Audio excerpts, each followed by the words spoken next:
प्रहलाद बने राधे कृष्ण गोविंदा। प्रहलाद बने राधे कृष्ण गोविंदा। प्रहलाद बने राधे कृष्ण गोविंदा। प्रहलाद बने राधे कृष्ण गोविंदा। ओ राधे कृष्ण गोविंद राधे कृष्ण गोविंद। राधे कृष्ण गोविंद राधे પ્રહલાદજી ભણાવે છે પ્રહલાદજી ભણાવે છે અને વિદ્યાર્થીઓને કહે છે કે બોલો સાચું જ્ઞાન કયું છે? રાધે કૃષ્ણ છે, નારાયણ છે। આજે બીજા જે ગુરુજી ભણાવે છે ખોટું ભણાવે, આ સાચું છે। તો વિદ્યાર્થીઓ સાથે ગાય છે, એને પણ મજા આવે છે। प्रहलाद बने राधे कृष्ण गोविंद। प्रहलाद बने राधे कृष्ण गोविंद। राधे कृष्ण गोविंद राधे कृष्ण गोविंद। राधे कृष्ण गोविंद राधे कृष्ण गोविंद। પાછા ગુરુજી આવે અને આ બધાને આવી રીતના ધૂનમાં ભગવાનનું નામ લેતા જોઈ ડરી જાય છે કે આ ઓલાને સંભળાશે, હિરણ્યકશિપુ સાંભળશે તો મને મારી નાખશે। આવું ન બોલો છોકરાઓ।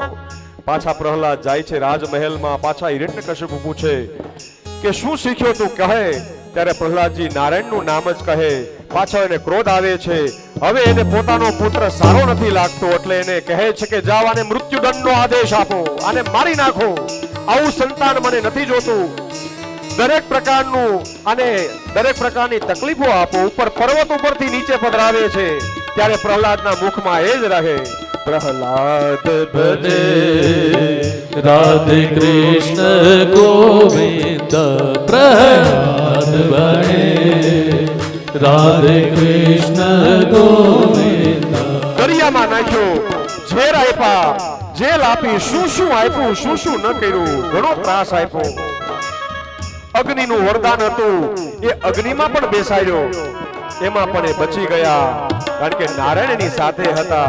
મરને વાલે સે વાલા, બડા હે બચાને વાલા। જેના પર જગન્નાથ હોય એને કઈ ના થવા દે। પ્રહલાદ बने राधे कृष्ण गोविंद। प्रहलाद बने राधे कृष्ण गोविंद। એક દિવસ હિરણ્યકશિપુને આ બધાએ ખૂબ તકલીફ આપી પણ પ્રહલાદનો વાળ વાંકો ન થયો। સંધ્યા સમયે દરેક પ્રકારના કાર્ય કરી રાજસભામાં બધાને બોલાવ્યા। પ્રહલાદને બોલાવ્યો।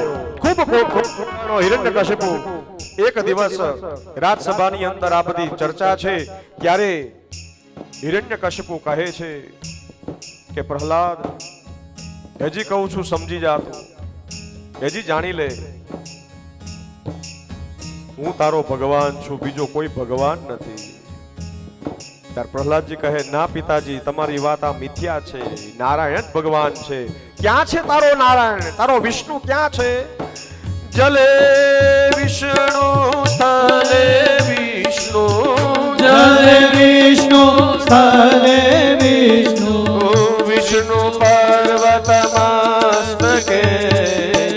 विष्णु पर्वतमस्तके, જ્વાલામાલા કુલે વિષ્ણુ, ज्वालामाला कुले विष्णु, વિષ્ણુ સર્વમય। બધે વિષ્ણુ છે, દરેક જગ્યાએ છે પિતાજી। શું આ સ્તંભની અંદર, આ રાજમહેલની દિવાલોની અંદર દરેક જગ્યાએ મારો વિષ્ણુ છે? હિરણ્યકશિપુ કહે શું આ સ્તંભની અંદર વિષ્ણુ છે? પ્રહલાદજી કહે હા આ સ્તંભની અંદર છે। ત્યારે હિરણ્યકશિપુ એને ધક્કો મારે છે અને ધક્કો મારતા જ એ સ્તંભની અંદર અવાજ આવવા લાગ્યો। એ અવાજ આવતા અવાજ આવે છે અને ધક્કો મારી અને ત્યાં જ એ નારાયણ ભગવાન સ્તંભની અંદર પ્રગટ થાય છે અને પ્રહલાદને પોતાના આલિંગનમાં લઈને અને જય જયકાર કરે છે. બોલો ભગવાન